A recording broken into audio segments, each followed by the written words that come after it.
When I was 27 years old, I was set to go on a weekend of training for college ministry, which I was doing at the time. And instead of going on that weekend training, I fell down on the floor. I curled up in a ball and I cried like a baby for what felt like 2 to 3 hours. I don't remember what my wife was doing at the time. I think she was just over me. I don't know. She's praying for me, like what's going on. I don't know what she was doing. I was in my own world. And there's a lot of backstory to what was happening at that point. I was not paying attention to the signs. I was not self-aware for sure at that age. And so what was going on is I had been working a full-time job with the county health department. My background's biology. I was also volunteering at my church as a youth pastor and a college pastor, and as the worship leader with my wife for a church of 400 people. And so I was working a lot and I wasn't paying attention to the signs. And so I was anxious. You ever wake up at night and feel like you're about to crawl out of your skin, like that level anxious? Anybody ever experienced that? We can be honest here, right? I was feeling like that. I was down and depressed, which isn't my normal demeanor.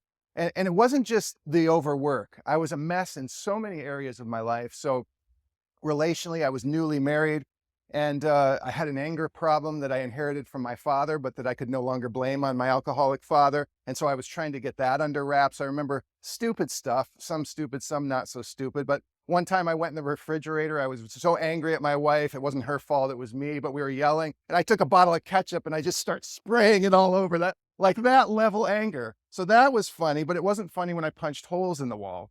And it wasn't funny when I physically intimidated with my body. And she should have left me, honestly. And she didn't. And 23 years later, we're still together. Very grateful for her. She's amazing. That was my first bout with burnout. Fast forward about 12 years to 2014. That was 2002. I'd gotten a lot of things were better in my life, but I was still struggling with some things. And by that time, we had moved to Cambridge, Massachusetts, to start a brand new church, and right smack between Harvard and MIT, so an easy little place in the Northeast. And so we're doing that, and the church isn't quite providing for us yet, so I have a part-time job as an urban youth worker in the city of Cambridge. I'm doing that. We're also trying to raise $35,000 to do a grand opening, because we never did that. Mike helped us on that campaign. We raised the money. We did that. And the most important part, I'm trying to be a good husband and a good father. And I could feel the burnout creeping on me again, because the one thing that I don't regret about burnout is this: I have this built-in alarm system now.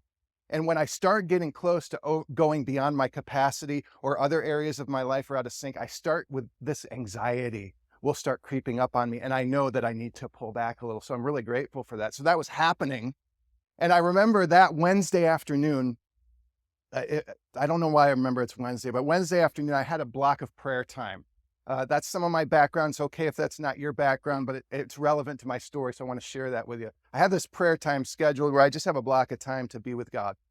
And but I also had a list, which wasn't my normal with God either. And there were all these questions that I needed answers to, like yesterday, like pressing stuff with all the things going on in my life. And so I get downstairs, I put some music on. It's like this live internet, like guy playing keyboard and, singing worship songs. I put the music on and I start praying through this list. And with every prayer that I'm praying, looking at the list, I'm getting more and more anxious. And I feel like I'm going to pop. I feel like I'm going to fall down on the floor again. And suddenly something came over me. I laid down on the bed in our guest room. And at that very moment, I had this realization. It was like a reverberation in my soul. Kent, you don't have to understand everything going on in your life to have peace and rest. And you won't believe this, but at that very moment, the guy on the live internet stream starts singing this verse of scripture from Matthew 11, chapter 28. Come to me, all you who are heavy laden and burdened and weary, and I will give you rest. And something shifted in me at that moment. And I started putting together pieces that I had never put together before about how to live my life in such a way that it was from a place of peace and rest. Now, maybe you're burned out, maybe you're not, maybe you've been there before, maybe you haven't. But I think if we're honest, all of us feel a little bit frayed around the edges at some point, or we've experienced that. We know we're not ourselves. We're not living in sync. And it's like Bilbo Baggins. I'm a big Lord of the Rings fan. It's like Bilbo Baggins said in The Hobbit, he said, I feel thin, sort of stretched, like butter scraped over too much bread. Isn't that a wonderful description? Like after carrying the ring of power for 60 years, that's how he felt. And we feel that way sometimes. Maybe it's because of our job. A lot of you I know come from corporate environments. Maybe a toxic environment, or you're not operating in your strengths that bring you joy, and those things kind of fray you at the edges, or you're not using enough of your passions and skills that really bring you that joy, or your unsustainable workload is killing you. That can happen to solopreneurs and entrepreneurs, right? In fact, they work way more than somebody in a corporate job, oftentimes, the research shows. And so maybe it's just an unsustainable workload. In your relationships, maybe you're relationally, we've heard a lot about relationships this week. Maybe your relationships aren't good. You're struggling with your spouse or your partner. Maybe your relationship with your kids or your friends. There's just relational tension, and nothing will exhaust you and deplete you emotionally like relational tension, right? Maybe as a mom or dad, you're struggling with the pressure that you're carrying at home. I know my first child, I felt so much pressure to provide. Like, how am I going to do that? It felt like an overwhelming responsibility holding that new baby in my arms. I have 3 kids now, 19, 17, and 10. Maybe you're physically unhealthy and it's leaving you exhausted and you're weary. Why are we so burned out in our culture? I already mentioned this. I think some of it is work, but I think if we're all honest, we know it's not just work related. The people that write about burnout often just relate it to the workplace environment, but it's so much more than the workplace environment. Here's what I think. I think the world is moving at an unsustainable pace. It's like from one of my favorite movies, Brooks Hatlen from Shawshank Redemption. He went into jail when he was just a young man and cars had just been invented, apparently. And when he got out at 80 years old, they were everywhere. And he's walking across the street and he almost gets hit. And he said, the world has just gotten itself in a big damn hurry. We're moving at an unsustainable pace. 24/7, we can scroll endless social media streams. We can fly anywhere we want in the world in 24 hours. We can open our computer or turn on the TV and have access to news or feeds 24 hours a day. We're moving at an unsustainable pace. Everybody's burned out, I feel like. It's moms, it's dads, it's teens, especially during COVID, and kids. My 3 children all struggle in different ways with anxiety, including my 10-year-old. What the hell is going on in our world right now? Do you ever just want it all to stop? Like have the Staples easy button and just stop for 1 minute. Everything just stop for a minute. I feel that way sometimes. It's not likely that the world's going to slow down anytime soon, but I'll tell you what is likely, or at least possible. We can find a different way of life. We can find a different rhythm to our lives. We can march to the tune of a different drumbeat if we choose. I want to give you the answer to that question, and I want to show you how to do it. But let me tell you what we don't need, first of all. At least for burnout, we don't need another tip, another trick, or another hack, because it's not going to work. When we hear things like eat better, sleep more, exercise, those are part of the equation, but they don't solve the problem. I heard Arthur Brooks, the human happiness professor, talking on a podcast, and he shared the difference between a complicated and a complex problem. He said, my dad was a biostatistician. He used to share this with us when we were kids. And he said, a complicated problem can be solved by computational formulas, by tech, by math.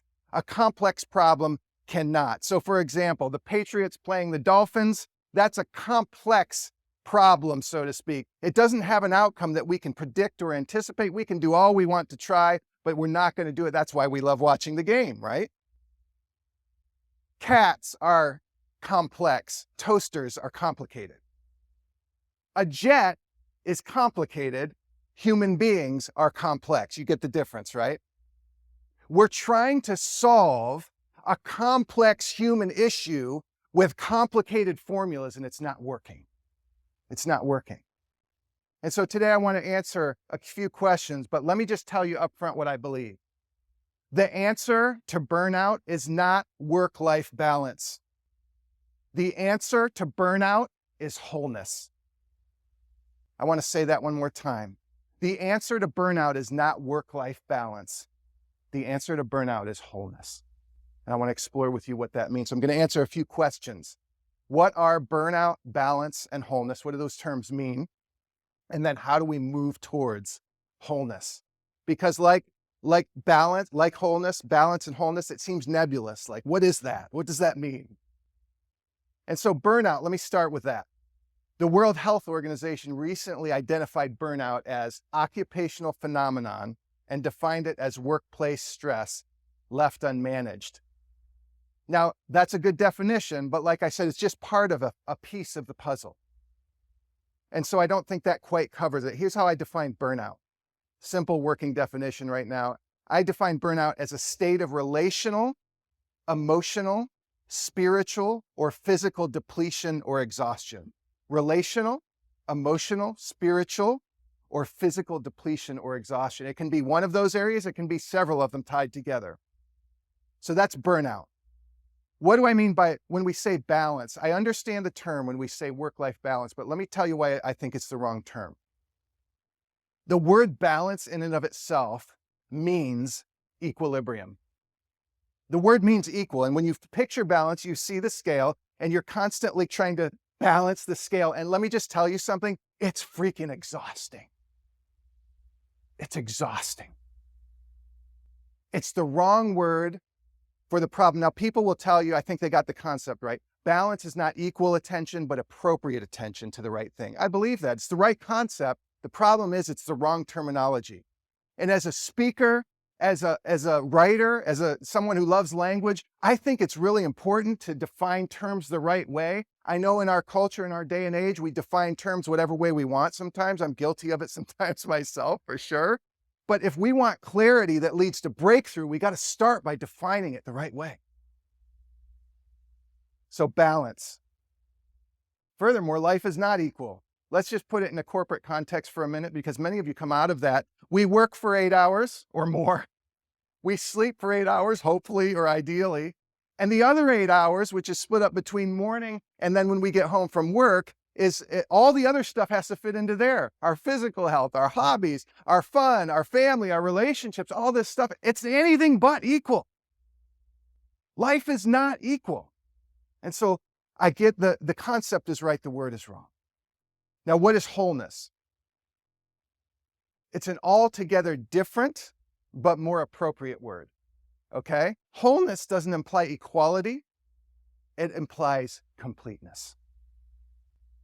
It acknowledges that there are many things, important parts of our lives, but not equal parts of our lives. And so there's room to move within that. Now, what I'm really talking about, and don't tune out when I say this, okay? I'm talking about integrity. And we all know that the typical version of integrity, which is, purity, blamelessness, moral character. Now, integrity is not less than those things, but it is more than those things. So when I say integrity, what do I mean? From the Latin word, it comes from the word integer, and it means to be complete, to be sound, to be whole, to be in harmony. I like to call it a state of wholeness. There's this ancient Hebrew word and concept that encapsulates what I'm talking about perfectly. You've probably heard it before. It's the word shalom. Anybody ever heard shalom before?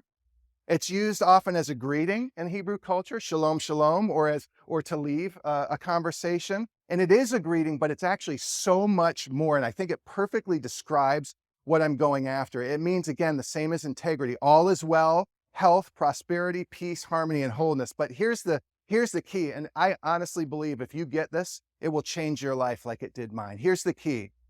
When shalom is used as a verb, here's what it means. This is so good. I'm going to write it. It's too good not to write. It's actions that lead to a state of wholeness.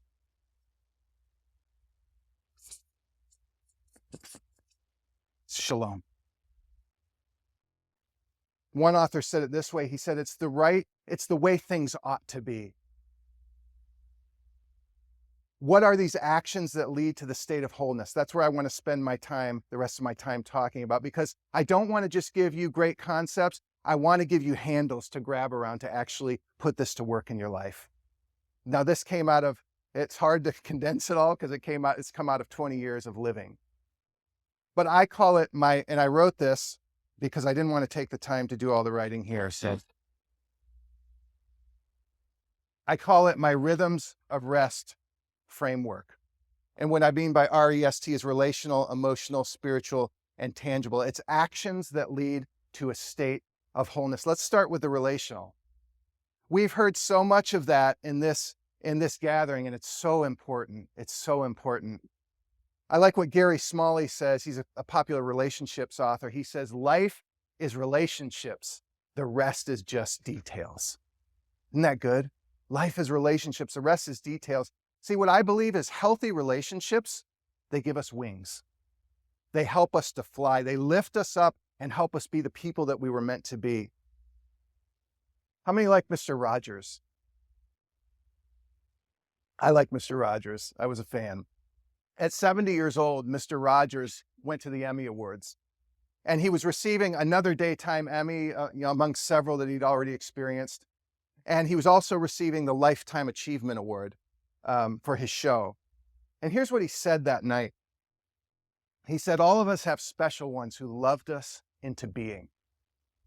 Would you just take along with me 10 seconds to think of the people who have helped you become who you are? 10 seconds of silence. He lifted his wrist. He looked at the audience. He looked at his watch, and suddenly the giddy laughter stopped. They realized that Mr. Rogers on live television with all the stars in the room was asking them to take 10 seconds of silence to remember the people who loved them into being. After it happened, the author who wrote the article that the movie was based on said this. He said, jaws clenched, bosoms heaved, mascara ran, and tears fell upon the beglittered gathering like rain leaking down a crystal chandelier. I'm actually going to ask us to do that right now. I'm going to ask us to take 10 seconds to consider the people who made us who we are and think about them for a minute. And don't worry, I'll watch the time. Let's do it.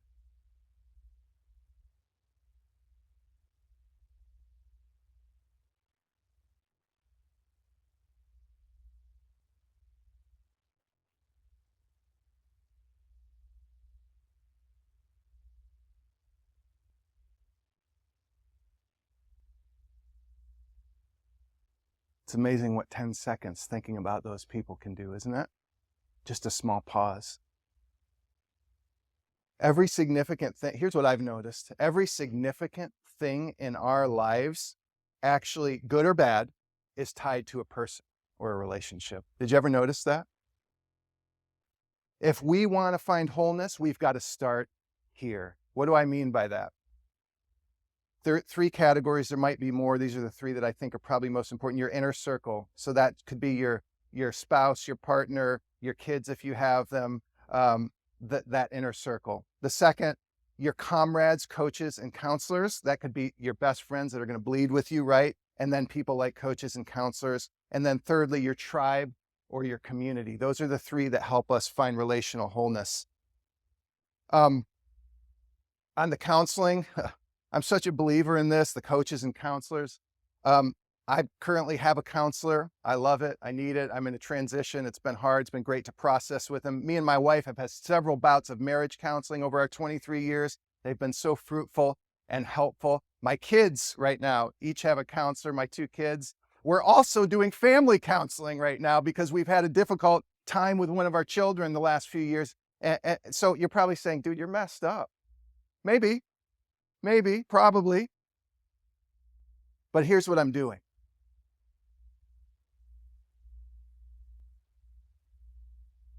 Listen, relationships, good ones, are worth doing anything you can to make them healthy because it will help you and those people around you flourish. One day my family we were all talking around the table about our counselors, and my youngest son, my 10-year-old, was there. And when we were done, he said, I want a counselor. And we're like, maybe someday, son. That's all we could say to him, maybe someday. But we're working towards relational healing and self-healing, and it's worth it. The second one I want to talk about is emotional rhythms. Emotional rhythms. Now, if you come from a Christian circle like I did, emotions are often given very little emphasis, and you're often told to ignore them. Here's what I call emotions. Emotions and feelings are the dashboard of the soul.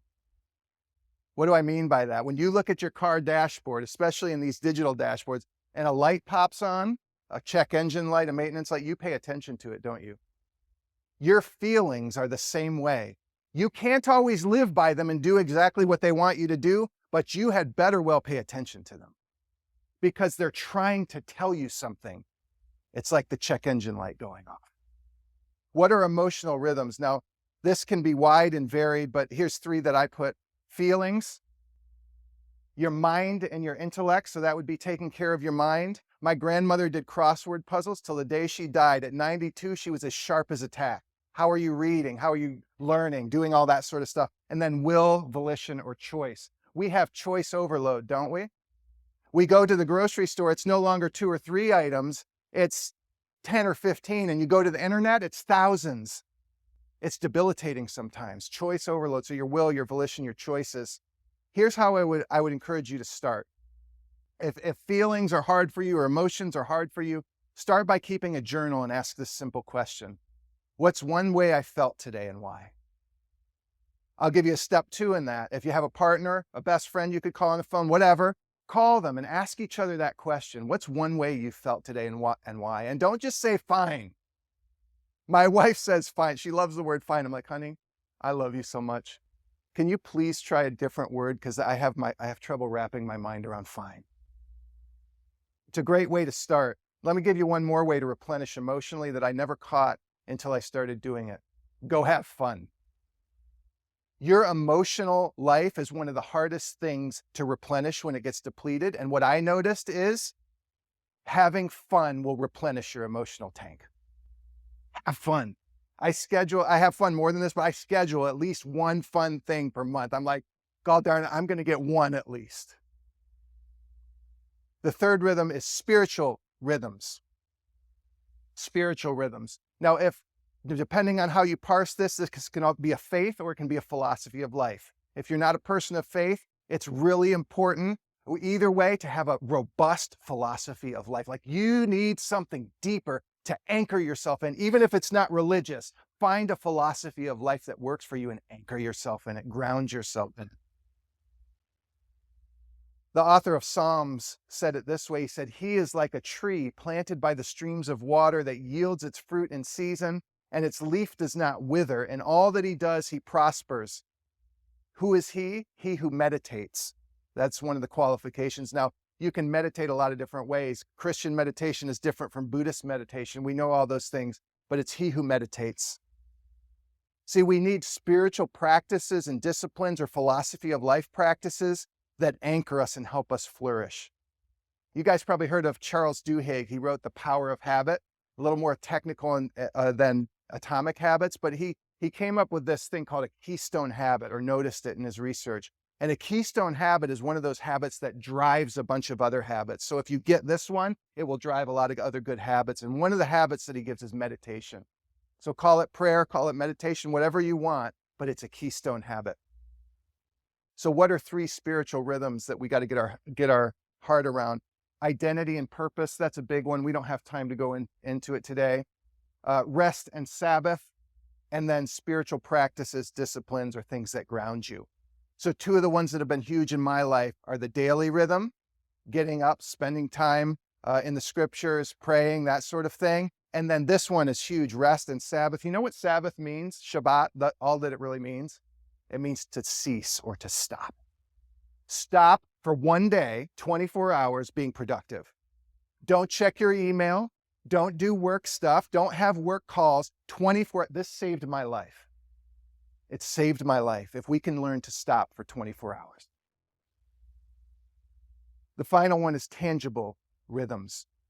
This is things like, I say tangible because they're things that lead to tangible outcomes. Job or vocation is connected to our finances as well. Service and mission, serving people that can do nothing for you in return. And then physical health, eat, sleep, and exercise. That's the tangible rhythms. Now, why is this important? Because we live in a real world. We have real bodies, and they're tangible, and they mean something. Now, what's the application here? Maybe you need a career shift or a change. Maybe you're not using enough of your gifts that just give you joy. That's why I'm moving from pastoring the last few years into something new, because I was bored with it. I was not using the things that bring me joy on a daily basis. Maybe it's tied to money. If you don't have enough money, you feel stressed, don't you? You feel anxious.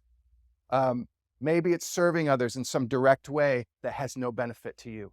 Could be your local food bank, whatever that is. And then your physical health, I mean, we know this, eat, sleep, exercise, right? We get that. See, the answer to burnout isn't balance, it's wholeness. Here's what happens.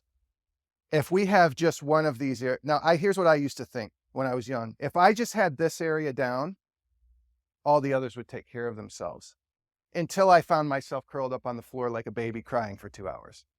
And what I learned was when one piece of the pie is missing, if just one is missing, we're probably going to be frayed at the edges.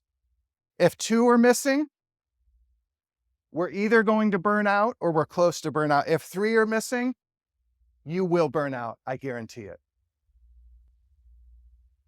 Why? Because we're complex beings and we're striving towards wholeness. Here, I'm going to end with this. I'm going to show you how to do this now, just real quickly.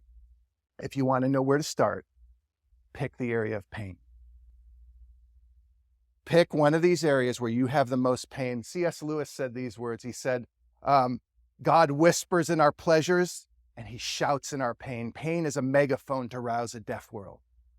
If you want to know where to start pick an area. I can tell you the areas where I'm working on right now where are pain points. Now, I don't want you to pick 4. I know it's tribe and community for me. God's working on vulnerability with me. On this one, it's pretty good, but I'm revamping this. And on this one, it's this, because that's the pain point. But here's what you do. Pick the one where there's the most pain and just start there. See, when we look at this, we know that that's a lot of stuff, right? And we can't start by doing all these things at once. James Clear taught us that so well in Atomic Habits, identity-based habits. Start with who you want to be, and then what do those people do? And then you'll get the outcome of that. So for example, I don't want to run a marathon as the goal. I'm a runner. What do runners do? And then whether or not I run a marathon is irrelevant because I'm now a runner. So I want you to do this, and I'm going to end with this. Pick one of these things right now, and in the next 24 to 48 hours, I want you to take one action-oriented step, actions that lead to wholeness. It could be just scheduling a time to think about this deeper. It can be as easy as that. But write down one thing and do an action in the next 24 to 48 hours. I want to end with this. Burnout is real, but it doesn't have to be your story. And balance, at least in the concept of the word, is not the answer. Wholeness and rhythms are. I really believe that if we start to approach this issue as complex human beings that are whole, we will start to move towards a place of wholeness. Now, I want to just put one more thing in before I end today. I would love to connect with anyone during the collaboration time later. I would love to hear your stories of the things that help you, the things that haven't worked. This has been fleshed out in my life, but I'm now trying to take it and help others with it. And so I would love your feedback, what resonated, what didn't resonate. I would love your stories. And I'm going to give you a free resource as well, because I want to help you with this.